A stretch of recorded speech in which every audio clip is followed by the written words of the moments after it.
ഒരു പുലിനെ കൊണ്ടില്ലേ നമ്മ ഇത്ര ആള് ഫുള്ള് ബ്ലോക്ക് ആയിട്ടുണ്ട്. കാണിച്ചു കൊടുക്കും, കാണിച്ചു. ഞാൻ ഇന്ന് പോകുന്നതില്ലേ എൻ്റെ ലൈഫിൽ എന്നും ഓർത്ത് വെക്കാൻ പറ്റുന്ന ഒരു മെമ്മോറീസ് ഉണ്ടാക്കാൻ വേണ്ടിയിട്ടാണ്. അതായത് ഇങ്ങനൊരു മൊമെൻറ്റ്സ് എൻ്റെ ലൈഫിൽ ഉണ്ടാവുമെന്ന് ഞാൻ വിചാരിച്ചതേ ഇല്ല. ഞാൻ ഈ ബസ്സിൽ പോകുമ്പോൾ നിങ്ങൾക്ക് മനസ്സിലാവുന്നുണ്ടാവുമല്ലോ, ഞാൻ പോകുന്നത് സഫാരിയിലേക്കാണ്. എവിടെയെന്ന് ചോദിച്ചാൽ Kabini. So Kabini safari almost എല്ലാവർക്കും അറിയാം. അപ്പം ഞാൻ വൈൽഡ് ലൈഫ്, അതായത് വൈൽഡ് ലൈഫിൻ്റെ വലിയ കാര്യങ്ങളൊന്നും അറിയില്ല, പക്ഷേ എങ്കിൽ ഞാൻ പുലിൻ്റെ വീഡിയോസ് എല്ലാം കാണുമ്പോൾ എന്നും ആഗ്രഹിച്ചൊരു കാര്യമാണ് സഫാരി കയറിയിട്ട് അല്ലെങ്കിൽ എങ്ങനെയെങ്കിലും ഒരു പുലിനെ കാണണമെന്ന്. അപ്പോൾ സഫാരി എന്ന് പറയുന്നത് എൻ്റെ ലൈഫിൽ ഇത് ആദ്യത്തെ സഫാരി കേട്ടോ. ഞാൻ 2.5 years ആയിട്ട് ഞാൻ ആഗ്രഹിച്ചൊരു കാര്യമായിരുന്നു സഫാരി കയറണം. എന്തിന്? പുലിനെ കാണാൻ. ആ പുലിനെ കാണാൻ വേണ്ടിയിട്ട് സഫാരി പോകണമെന്ന് വിചാരിച്ചപ്പോൾ ഞാൻ കയറിയത് വെറുതെ ആയിട്ടില്ല. 1 അല്ല 2 അല്ല 3 പുലിയാണ് ഞാൻ കണ്ടത്. എവിടെ നോക്കിയാലും പുലി, എവിടെ പോയാലും പുലി.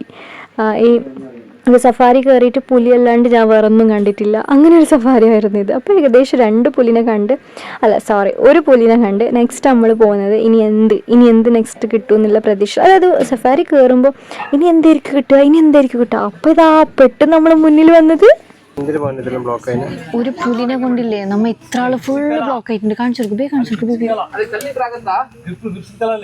നമ്മൾ ഈ ഒരു സ്പോട്ടിലില്ലേ ഏകദേശം ഒരു 1/4 മണിക്കൂർ അവിടെ നിന്നിട്ടുണ്ടാവും. 1/4 മണിക്കൂറായിട്ട് ഈ പുലി അനങ്ങിയിട്ടില്ല. അങ്ങനെ തന്നെ ഉണ്ടായി. ഏകദേശം എന്തെങ്കിലും ഒരു സൗണ്ട് കേൾക്കുമ്പോൾ ജസ്റ്റ് ഒന്ന് തല പൊന്തിച്ച് ഒന്ന് അങ്ങോട്ടും ഇങ്ങോട്ടും നോക്കി പിന്നെയും കടന്ന്.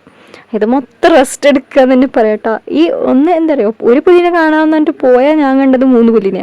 എവിടെ നോക്കിയാലും പുലി, ഏത് സൈഡ് പോയാലും പുലി, അങ്ങനെ പറഞ്ഞോളെ പോയി കഥ. പക്ഷേ ഞാൻ എണീച്ച് നടക്കുന്നത് കാണണമെന്നൊക്കെ ആഗ്രഹമുണ്ടായി.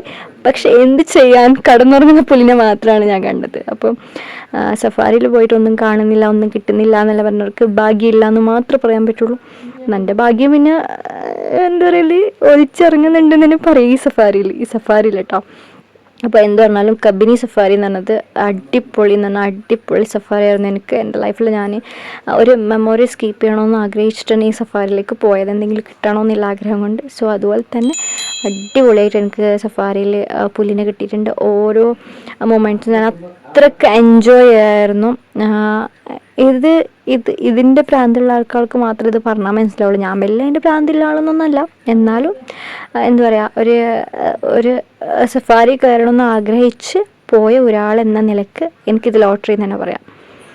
അതും എൻ്റെ ലൈഫിൽ ആദ്യത്തെ സഫാരി. ഞാൻ പറഞ്ഞില്ലേ, സഫാരി എന്ന് പറയുന്നത് ഞാൻ വീഡിയോസും കാര്യങ്ങളെല്ലാം വലിയ ലെൻസ് ക്യാമറ വെച്ചിട്ട് ചെയ്യുന്ന ആൾക്കാരുടെ വീഡിയോസ് കണ്ടിട്ടുണ്ടായിരുന്നുള്ളൂ ഇങ്ങനെയൊക്കെ. പക്ഷേങ്കിൽ ഞാൻ നേരിട്ട് കാണാമെന്ന് പറയുമ്പോൾ വേറെ തന്നെ ഫീൽ. അപ്പോൾ 1 2 ഇത് കാണുന്നത് കാട്ടിൻ്റെ ഉള്ളിൽ നിങ്ങൾ കാണുന്നുണ്ടോ എന്നറിയില്ല. ഇത് 3ാമത്തെ പുലിയാട്ടോ. എവിടെ നോക്കിയാലും പുലി. ഈ ഒരു ബൈക്ക് ഇത് സഫാരി നിങ്ങൾക്കറിയാമല്ലോ, കാടിൻ്റെ ഉള്ളിൽ വേറെ വയലിലൂടെ കൂട്ടിയിട്ട് പോകും. അവിടെ ഏത് റൂട്ടിൽ പോയാലും എവിടെ പോയാലും എല്ലായിടത്തും പുലി മാത്രം കണ്ടിട്ടുള്ളൂ. അപ്പോൾ ഒരു ആന പോലും കണ്ടിട്ടില്ല സത്യം പറഞ്ഞാൽ. അങ്ങനെ പുലിയായിരുന്നു സഫാരി. അടിപൊളി വേറെ ലെവൽ ടോപ്പ് സഫാരി ആയിരുന്നു എനിക്ക്. കബിനി സഫാരി കഴിഞ്ഞിട്ട് ഞാൻ നേരെ പോയത് കബിനി ബാക്ക് വാട്ടർ കാണാൻ വേണ്ടിയിട്ടായിരുന്നു. അപ്പോൾ അതിൻ്റെ വിശേഷങ്ങളും കാര്യങ്ങളൊക്കെ നെക്സ്റ്റ് വീഡിയോയിൽ പറയാം. അപ്പോൾ ഈ വീഡിയോ ഇഷ്ടപ്പെട്ടാൽ ലൈക്ക് ചെയ്യുക, ഷെയർ ചെയ്യുക, കമൻറ്റ്സ് ചെയ്യുക. അതുപോലെ തന്നെ ചാനൽ ആദ്യമായിട്ട് കാണുന്നവരാണെങ്കിൽ ഒന്ന് സബ്സ്ക്രൈബ് ചെയ്ത് പോവുക. ഓക്കെ.